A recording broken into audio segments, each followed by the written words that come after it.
Hey everyone, welcome to Reddit Readout. Today we are checking out Entitled Parents. Story 1. Birthday of mine. Hi, I wanna share something. So my birthday is coming up, July 2nd, and I wanted to spend it with my friends and my father. Sadly, my mother wasn't so happy about it and talked me bad and down on my mother's side of the family. My father's side of the family doesn't like them too much. And now I am kind of forced to spend the weekend with my family on my mother's side. My mother is very good at manipulation, so she convinced me that I must stay home for my birthday. She invited her new boyfriend, which I don't like, without asking me, but that doesn't matter. Since she bad-washed me in the family, I don't have any hold nor I feel safe or comfortable. I'd move out of this household, which is pretty toxic, but I just can't. I get told that I can't take care of myself if I live alone. It scares me. I just had to get off some steam before this whole situation escalates.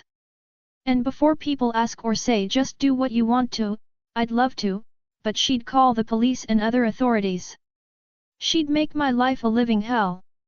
Story 2. Parents charging rent, 20F. Edit, I have to reword a lot of this. First, this isn't about the cost of rent, it is cheap and I am extremely thankful for that.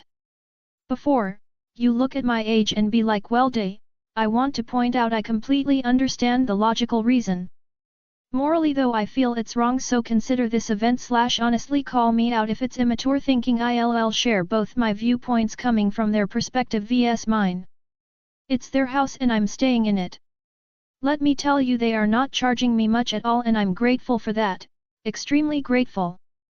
My one complaint is that it abruptly went from $50 a month to $100 after they threw me out for seeing my bio family. I'm adopted and met my birth fam at 16.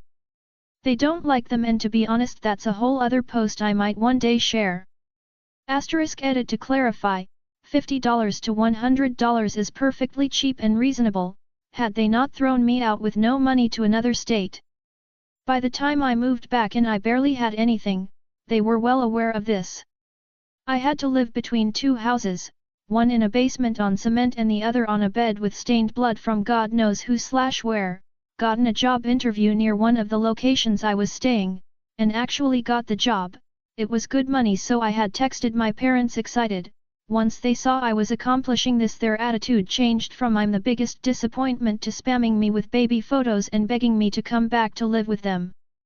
Then to tell me 3 days after I reluctantly went back, why did you even come back? They're extremely manipulative and good with gaslighting. My father has told me multiple times he wants me out / doesn't want to live with me, etc. etc. And that his friends said if I was their daughter they would kick me out. If so, why up my rent? I work and I'm saving money, but it's taking me longer because of the rent, which they also raid my room and control what I do with it because it's their house. Then again I conflict on why charge me rent? Look, I get the gist of I need to get out if I don't like it. It's their house, their rules, I understand that. It just bothers me. Like I said, logic vs morals. A lot of my friends say they are toxic, which I can agree with. I also know I haven't been the easiest to deal with. I've had a severe random psychotic anxiety period for the last 3 years that came out of nowhere. Like today I cleaned the entire back porch, got rid of moss etc. for him and mother to be like, why would you do that? Like, no genuine thank you, nothing.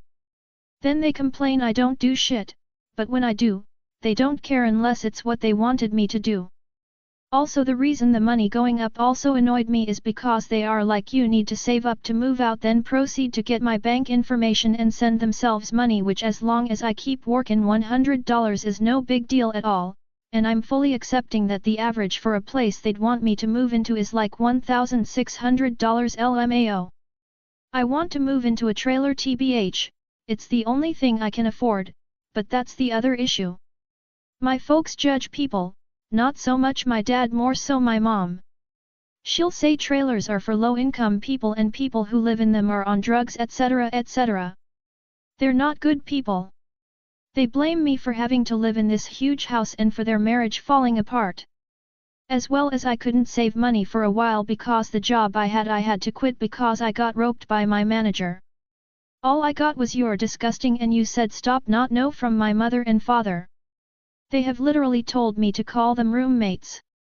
I'm grateful to have a good life, but I'm gonna be real honest, if they charged me over $400 I would quite literally leave. Things I'm not allowed to do even if I am paying this small sum of money. Keep door locked from them, have a messy room, stay inside even if I'm having a bad day, wake up late, I only got a lock on my door at 17. As well as I can't talk on the phone in the house with anyone because they will try to listen/overhear. They've gone on my phone while I was under anesthesia and lied to me about it, ironically calling me a liar in the process of calling them out on their BS. I just recently was allowed, even though I pay for my phone on top of rent, to have a diff password. BC my dad gave me a phone when I was 13 and told me I was only allowed to have one if he had access to it. Mind you, he only said this a couple of months ago when I was 19. Even if I'm naked they still won't care, it's weird and uncomfortable. Sorry I trailed off the rent, but that's kinda why it gets to me. I will end up editing this later on possibly if there's any more confusion. Story 3. Does anyone have a relationship with an emotionally abusive parent? Is it worth it to you? It was just me and her growing up. She said awful things about my family and it caused me to isolate myself.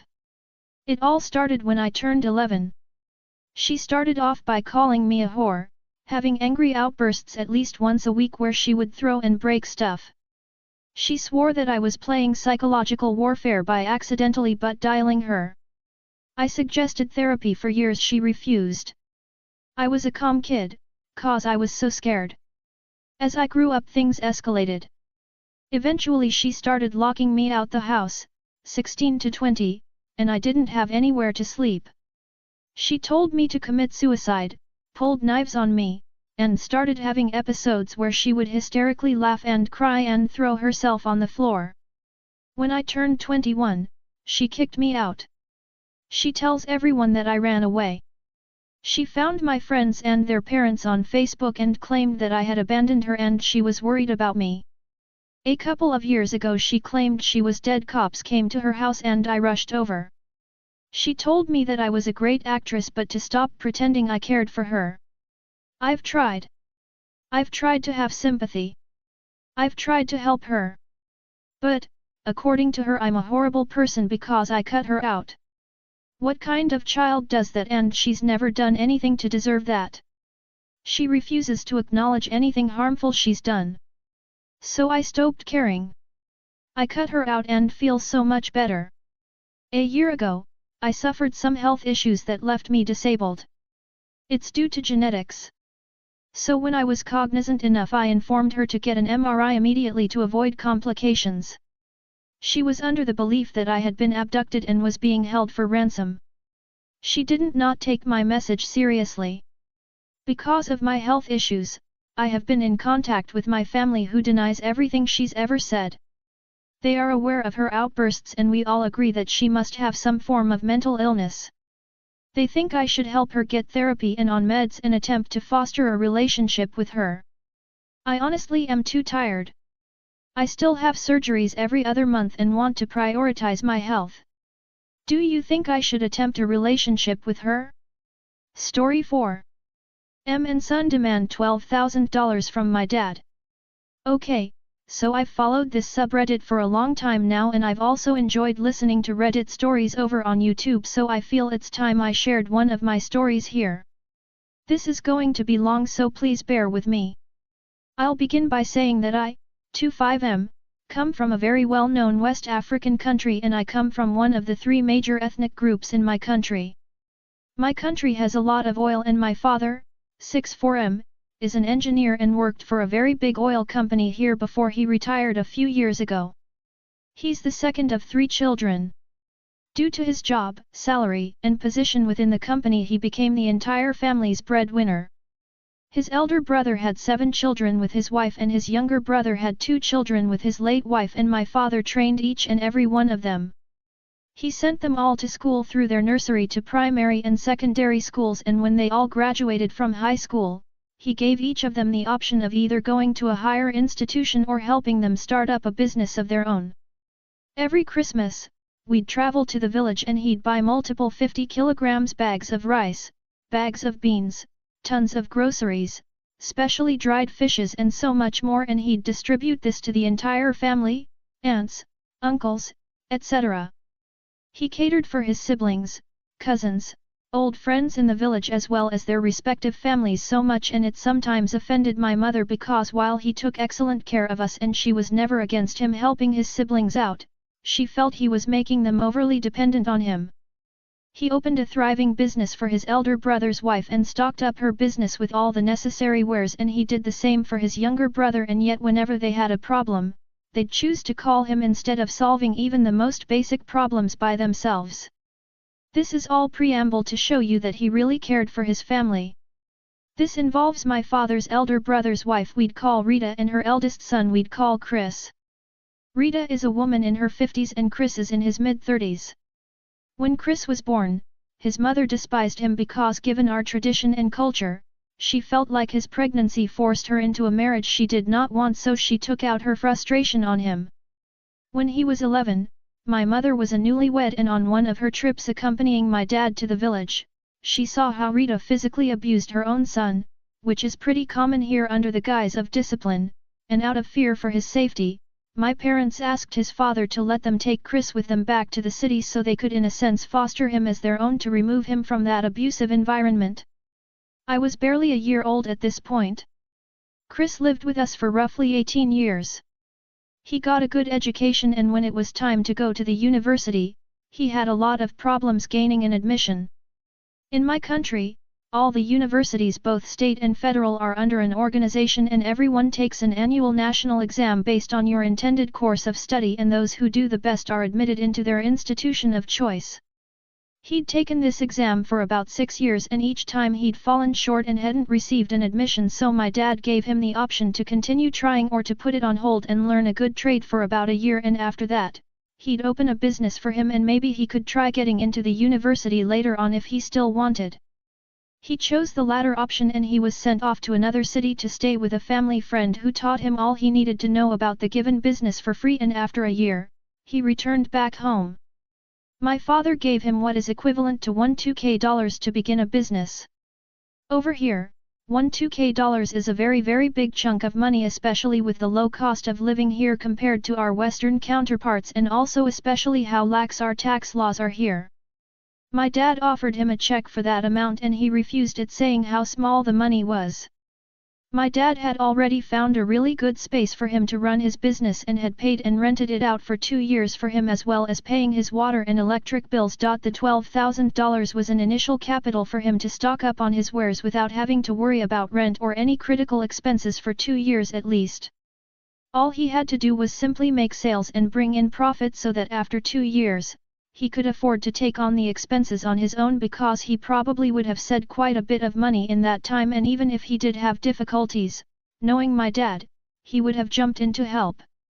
However, Chris rejected the money, saying how small it was and he was expecting at least $17,000. That although the space my dad had rented for him was in a prime location, that it was too small for him and that he had found a much bigger space a few blocks away, and he expected my dad to pay for that as well. He said he had big ideas and didn't want my dad to repress his ideas, so he needed the appropriate support.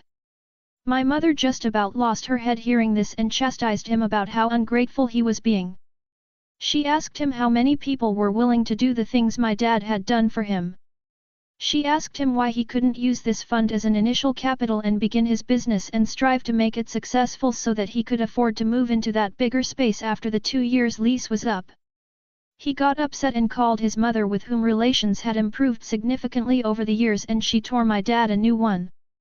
She screamed in our native language about how after the stress he must have been under by not getting into the university, the least you can do is make sure this dream of his is nurtured fully. Why are you being an akanchi, which means stingy in my language?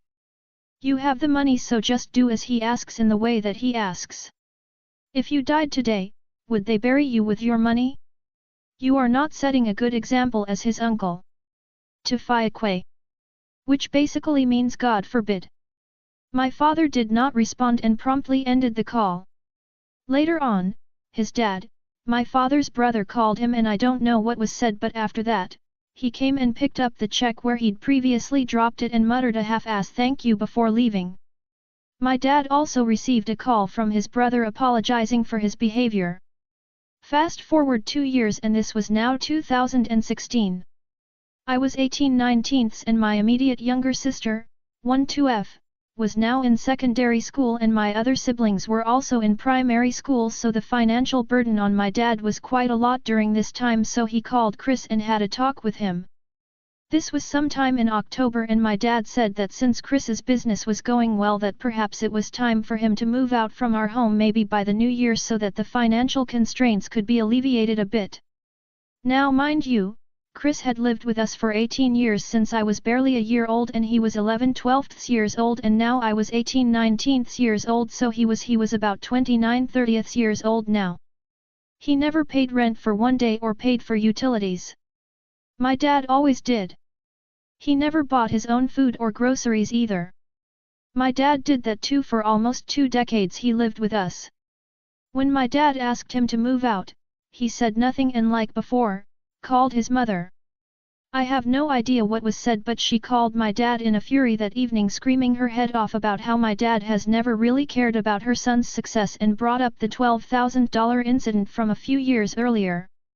She said something along the lines of, "You want him to leave your house while your wife's sister is still living with you.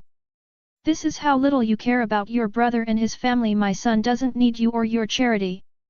My God will help him to survive with or without you," and so on. The wife's sister she referred to was a young niece of my mum's who had lost her parents to militant actions in one of our cities, and she was barely 15 at that time. After that call, he packed his things and was gone in a few weeks. This was 2016 and I haven't seen or heard from him since then. They view my dad as a bad person for not giving him the amount of money he wanted and for asking him, a 30-year-old man with a thriving business, to move out. This is nothing in the grand scheme of things. There are more cases of entitlement in my family and it's really baffling. That's all for today. Please don't forget to like and subscribe.